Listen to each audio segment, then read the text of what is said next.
Coming up, we look at the BYD Sea-Lion 6, or should we wait till the Sea-Lion 7 comes out very soon?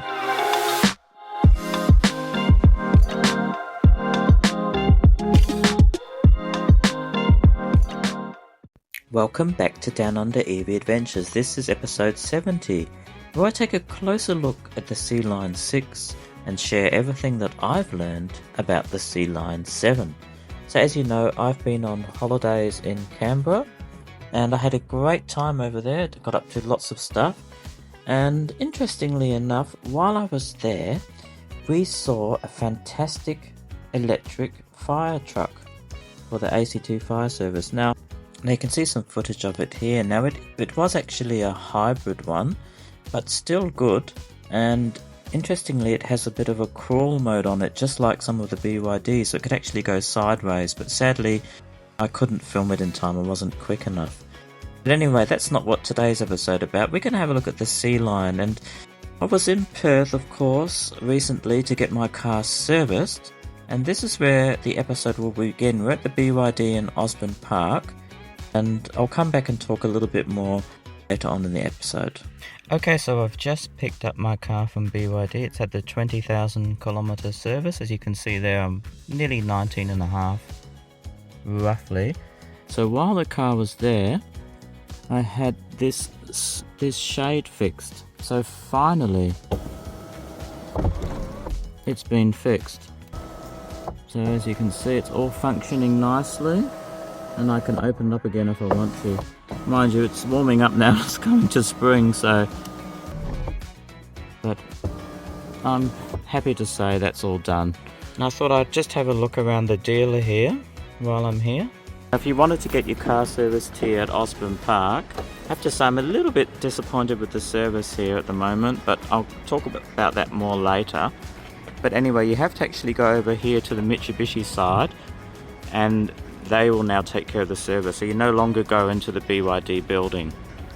Now I've noticed they have a lot of cars here, so you might have seen in my previous video about the Sea-Lion, they've got a lot of Sea-Lions filling up the car park. I couldn't even park on this side anymore, and I want to go in and have a look, and I had to sort of drive back to the dealer there and park on the Mitsubishi side. But anyway, I wanted to go in and just have a quick look inside the Sea-Lion, and just wanted to show you too the number of cars that are now here. It's astonishing how many cars they've got. So while I was inside, I had to look at the stock they had on the floor there. Of course, the Seal sedan, if you like sedans, could be an option for you. They also had the new 24 Atto in there, which I did have a quick look at. They don't have the Build Your Dreams badge anymore. It's got a slightly bigger touch screen as well, but fairly good quality as well. Now anyway, onto the Sea-Lion. So you can see here right off the bat, the quality is excellent. You've got physical buttons just like the Atto, dual drink holders there, chargers, nice glove box, and a huge screen, touch screen which rotates as well. And another thing you can notice straight away too is that it's a lot more conservative in design than the Atto. The seats are very comfortable, and for a mid-size SUV, very spacious. Obviously it's a big step up in size from the Atto, sort of around about the Mitsubishi Outlander size, if you were to compare it. And you can see the boot there, 574 litres, so not huge, but definitely up from the Atto's rather modest size. Unfortunately no spare tyre, just a repair kit, and as I'll show later in the cons of the car, you can't even actually fit a tyre in there, so that is problematic. So the big news, the full battery version of this, the 7, is supposedly coming next year, possibly even late this year. Now here's the actual Chinese version of the Sea-Lion 7. You can see it looks slightly lower, and I believe the ground clearance a fraction less as well. Now let's go outside and have a look at the exterior and a few more bits of information for you. So as you can see, a lot of Sea-Lions here in the parking lot. So this is the all-wheel drive version, so the dual motor plug-in hybrid, and I have to say I can't wait for the full battery electric version of this car next year. I think they should do a tri-motor version, a performance version. That would be awesome. But a dual motor version would be also good. I wonder what the 0 to 100 time will be. Apparently for this model, it's supposedly less than 6 seconds. So I'm guessing without the petrol engine to drag around and the fuel tank, well, I'm hoping that the batteries won't offset that. But maybe they can do better times. Maybe they can do better than 5 seconds. That would be really good.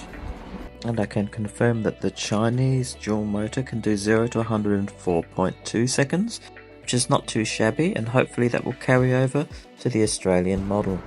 So I really quite like this actually. And I have heard too on some of the reviews that they've dialed back the intrusive noises on it. So it will be interesting to see if that carries over too into the BEV model, because as you know if you've watched my channel, that's my pet hate with EVs. This could be I would really seriously consider getting this. This car here is already less than 60. If they can get a similar price, and not much more, I think it would be a very, very attractive car and real competition for the Y. Now I mentioned before that there's no way to fit a spare tyre in, because obviously you've got the puncture repair kit, but you can't lift it up, there's not room in there like you can for the Atto, so that's a real pity, and I doubt whether the full battery version will be any different. Anyway, my car looks nice and clean. I don't know if they've washed it or not. Definitely looks a little bit better. So now I'm going to see if I can try and find the new Tesla showroom and have a look there.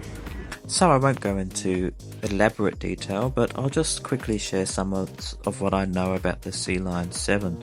So the dimensions are quite similar to the Model Y. I believe it's a little bit longer and a little bit lower. So I obviously we won't know the Australian specs until it's released here. If we look to the Chinese models, we'll see that it definitely has a bigger battery than what the Atto currently has. So there's around about a 72 kilowatt and there's one around about 80 to 81 kilowatts.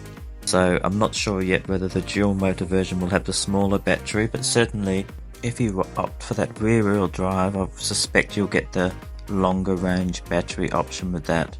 In regards to performance, well, I think that's excellent. Anything around that 4-second mark, once you get down to that, there's not a lot of difference in performance, between say a Polestar, the Model Y performance, or any of those sorts of cars. It's just excellent performance.